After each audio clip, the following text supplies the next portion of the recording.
अस्सलाम वालेकुम दोस्तों, क्या हाल चाल है? अच्छा जी, रिसेंटली काफ़ी सारे लोगों को ओमान में जो है गैर कानूनी इनका स्टेटस हो गया था। उसके बाद दीगर वायलेशंस लेबर लॉ की, तो उनको पकड़ा गया है। 68 नंबर तो अनाउंस कर दिए गए हैं। 68 experts head for violation labour law, residency law in Oman, और ब्रेमी से इन सबको पकड़ा गया है। और इन सब के जो है माहदा माहदा में हम गए थे उस्ताद, क्या जगह थी वहाँ पे, एक होटल था।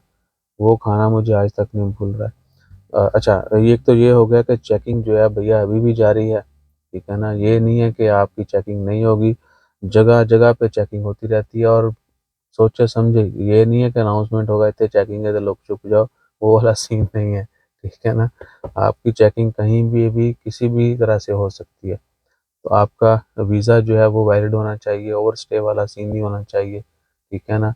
उसके बाद जहाँ पे काम कर रहे हैं वीज़ा उन्हीं का हो तो ठीक है, किसी और का वीज़ा है, थर्ड पार्टी के साथ काम कर रहे हैं तो प्रॉपर एग्रीमेंट होना चाहिए। जो जॉब आप कर रहे हैं जहाँ पे आपको बैठे पाया गया, ठीक है, यानी लेट्स सपोज किसी ऑफिस में बैठे हुए हैं, टीम आई, उन्होंने देखा अच्छा जी अकाउंट की जॉब कर रहा है, आईटी की कर रहा है, जो वो जॉब किसी ऐसी पोजीशन में बैठा हुआ होगा जो सिर्फ उमाने के लिए मुख्तस कर दी गई है, तो भी आपके लॉ लग सकते हैं। एम्प्लॉयर को भी 1000 रियाल जुर्माना होता है।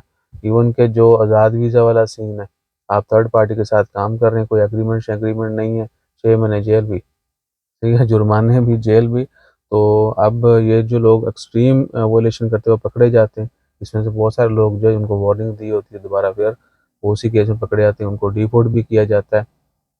तो डिपेंड करता है आपके केस की नोयत क्या है। तो कोशिश करें कि अपना स्टेटस लीकर रखें। थर्ड पार्टी के साथ काम कर रहे हैं तो जिसने आपको वीज़ा दिया उसका, और जहाँ पे आप काम कर रहे हैं उनके साथ एग्रीमेंट जो है वो करें। और टेम्पररी ट्रांसफ़र जो है अभी सिस्टम में इन्होंने नहीं डाला, फ्यूचर में जो है वो डाल दिया जाएगा। खबर आई थी तो उसमें भी ये किया था कि फ्यूचर में जो है गवर्नमेंट ये प्लान करने जा रही, इम्प्लीमेंट कब होगा वो अभी अनाउंसमेंट नहीं है। तो लोगों ने पूछा कि भैया हम चेक कर रहे हैं, लेकिन वो कोई पता ही नहीं है सिस्टम में है कि नहीं है। कहते हैं जी अभी नहीं है, अभी नहीं है, या बहुत सारे को खबर का भी नहीं पता है। तो बहरहाल एज़ पर न्यूज़पेपर यही खबर है कि 6 मंथ के लिए टेम्परेरी ट्रांसफ़र जो है वो भी ले सकते हैं। वो विद इन सिस्टम होगा, उसमें फिर चेकिंग में कोई मसला मसाइल नहीं होगा। अगर आपने जिस तरह भी थर्ड पार्टी एग्रीमेंट है, वो एग्रीमेंट क्या है कि आपको लिख पढ़ के सब कुछ करना होता है, उसकी वेरिफिकेशन और लंबा चौड़ा प्रोसेस। उन्होंने सिस्टम में ये ऑप्शन डाल दिया कि टेम्परेरी ट्रांसफ़र डालो, नई स्कीम मुतारफ़ करवा दो, ताकि दोनों पार्टी जो हैं, बल्कि हर बंदा सुकून में रहेगा। चेकिंग वाले वो डालेंगे, आपका नंबर, डाटा आ जाएगा कौन कहाँ पे क्या करता है। सो ये सूरत हाल है, और वो कानून अभी स्टार्ट नहीं हुआ टेम्परेरी ट्रांसफ़र वाला। ठीक है ना। तो जैसे वो स्टार्ट होगा उसका मतलब मज़ीद कोई नई अपडेट आएगी वो इमीडिएटली शेयर कर देंगे। बाकी ओमान की ख़बरों में डीएचएल एक्सप्रेस ने ऑफिशियली अपना जो है मस्कत एयरपोर्ट के ऊपर ऑफिस ओपन कर लिया है। उसके बाद ओमान की ख़बरों में तो कुछ ख़ास कोई बड़ी ख़बर नहीं है फ़िलहाल।